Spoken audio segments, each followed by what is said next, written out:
നമസ്കാരം. എല്ലാവർക്കും ഏറ്റവും ലേണിംഗ് സൊല്യൂഷൻസിലേക്ക് സ്വാഗതം. നമ്മൾ ഇന്നത്തെ ക്ലാസ്സിൽ പഠിക്കാൻ പോകുന്ന ആഹാര ശൃംഖലാജാലങ്ങളെക്കുറിച്ചും ആഹാര ശൃംഖലകളെക്കുറിച്ചുമാണ്.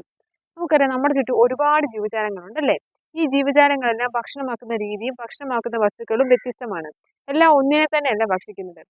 നമുക്കറിയാം നമ്മുടെ ചുറ്റുമുള്ള ഈ സസ്യങ്ങളെ ഭക്ഷിച്ച് ജീവിക്കുന്ന ഒരുപാട് സസ്യബുക്കായിട്ടുള്ള ജീവജാലങ്ങളുണ്ട്. എന്നാൽ ഇവയെ ചിലപ്പോൾ ഭക്ഷിക്കുന്നത് സസ്യബുക്കായിട്ടുള്ള ജീവജാലങ്ങളാണോ? അല്ല, മാംസബുക്കായിട്ടുള്ള ജീവജാലങ്ങളാണ്.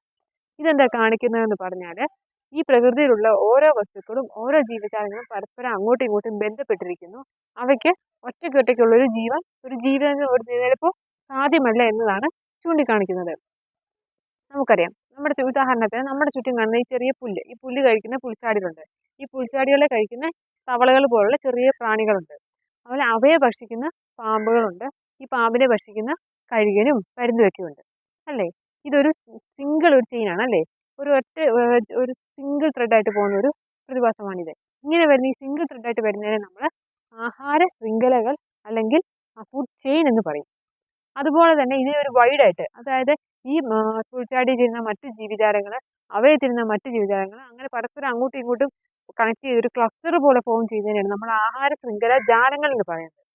അതായത് ഒന്നൊന്നിന് ആഹാരമാകുന്ന ഒരു പ്രതിഭാസമാണ് നമ്മുടെ പ്രകൃതിയിലുള്ളത്. അവയെ നമ്മൾ സൂചിപ്പിക്കുന്ന വാക്കുകളാണ് ആഹാര ശൃംഖലകളെന്നും ആഹാര ശൃംഖലാജാലങ്ങളെന്നും. നമ്മൾ ഈ കരയിൽ മാത്രമല്ല ഇത്തരത്തിലുള്ള ആഹാര ശൃംഖലകളോ ആഹാര ശൃംഖലാജാലങ്ങളോ കാണുന്നത്, കടലിലും കാണാറുണ്ട്. കടലിലെ ഏറ്റവും പ്രൈമറി ആയിട്ടുള്ള അല്ലെങ്കിൽ പൊതുവെ ഉള്ള നിർമ്മാതാക്കളാണ് അല്ലെങ്കിൽ ഉത്പാദകരാണ് സാധാരണ ചെറിയ രീതിയിൽ ഒഴുകി നടക്കുന്ന പ്ലവകങ്ങളല്ല ചെറിയ സസ്യങ്ങൾ എന്ന് പറയുന്നത്.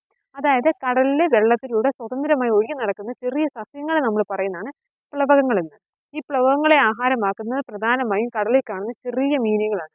എന്നാൽ ഈ ചെറിയ മീനുകളെ ഭക്ഷിക്കുന്ന വലിയ മീനുകളുമുണ്ട്. കടലിലെ ഏറ്റവും വലിയ ജീവിയായിട്ട് നമ്മൾ കണക്കാക്കപ്പെടുന്ന ഒന്നാണ് തിമിംഗലം എന്ന് പറയുന്നത്. ഈ തിമിംഗലം ഭക്ഷണമാക്കുന്ന ചെറിയ മീനുകൾ മുതൽ കടലിലെ കടലാമേനെ വരെ ഭക്ഷണമാക്കുന്നുണ്ട് അല്ലേ? അത്തരത്തിൽ ഇതാണ് പറയുന്നത്, പ്രകൃതിയിലാണേലും അത് കടലിലാണെങ്കിലും കരയിലാണേലും നമ്മുടെ ഈ പ്രകൃതിയിൽ എല്ലാം അങ്ങോട്ടും ഇങ്ങോട്ടും പരസ്പരം ബന്ധപ്പെട്ടാണ് ജീവിച്ചിരിക്കുന്നത് അല്ലെങ്കിൽ നിലനിന്ന് പോകുന്നത് എന്നാണ് ഇതെല്ലാം സൂചകമാക്കുന്നത്. അപ്പോൾ നമ്മൾ ഇന്നത്തെ ക്ലാസ്സിൽ പറഞ്ഞിരിക്കുന്നത് ആഹാര ശൃംഖലാജാലങ്ങൾ എന്താണ്, ആഹാര ശൃംഖലകൾ എങ്ങനെയാണ്, ഇവ എങ്ങനെയാണ് ബന്ധപ്പെട്ടിരിക്കുന്നത് എന്നാണ്. ഇത് വളരെ ചെറിയൊരു ടോപ്പിക്കാണ്, എല്ലാവർക്കും മനസ്സിലാകുന്ന തരത്തിലാണ് നമ്മളൊന്ന് ഇച്ചിരി എലാബറേറ്റ് ചെയ്ത് പറഞ്ഞതേ ഉള്ളൂ. അപ്പോൾ വീഡിയോ എല്ലാവർക്കും ഇഷ്ടപ്പെട്ടെന്ന് വിശ്വസിക്കുന്നു. നന്ദി, നമസ്കാരം.